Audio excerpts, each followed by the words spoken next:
Apenas nace el día y doy gracias al Creador.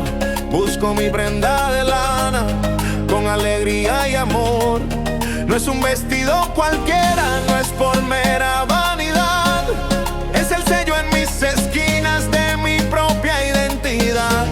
Paso el cuello por la prenda, siento el peso del deber. Qué fortuna ser un judío y su ley poder tener.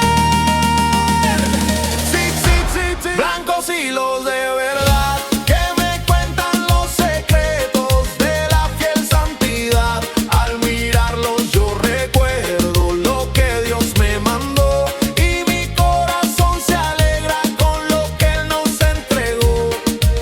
613 en el nudo y el trenzado, caminando por el mundo con el rey a mi costado. Cuatro esquinas tiene el mundo, cuatro puntas mi talis, para que en todo momento yo me acuerde de vivir. Que mis ojos no se pierdan tras el deseo fugaz, que mis hilos me detengan y me den la dulce paz.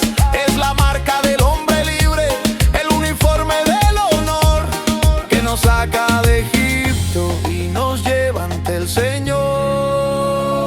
Dice el Rambam con su mente clara y fiel, es el recordatorio para todo Israel. Como el anillo del siervo que no olvida a su Señor, llevo yo mis flecos blancos con orgullo y con fervor, sin misterio, sin sombras, pura ley y claridad.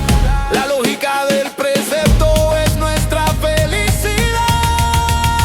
Caminando por la calle, entre la gente y la acción, siento el roce de los flecos, mi constante instrucción. Si la tentación me llama o me olvido de quién soy, miro abajo mis tzitzit y sé bien a dónde voy. No hay adorno más hermoso ni joya más valor que cumplir con el precepto de nuestro legislador. Sí, sí, sí, sí. Blancos hilos de verdad que me cuentan los secretos de la fiel santidad. Al mirarlos yo recuerdo lo que Dios me mandó y mi corazón se alegra con lo que Él nos entregó.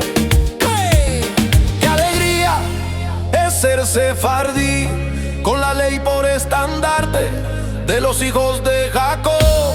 Yo también formo mi parte. Uri te motó y lo veré.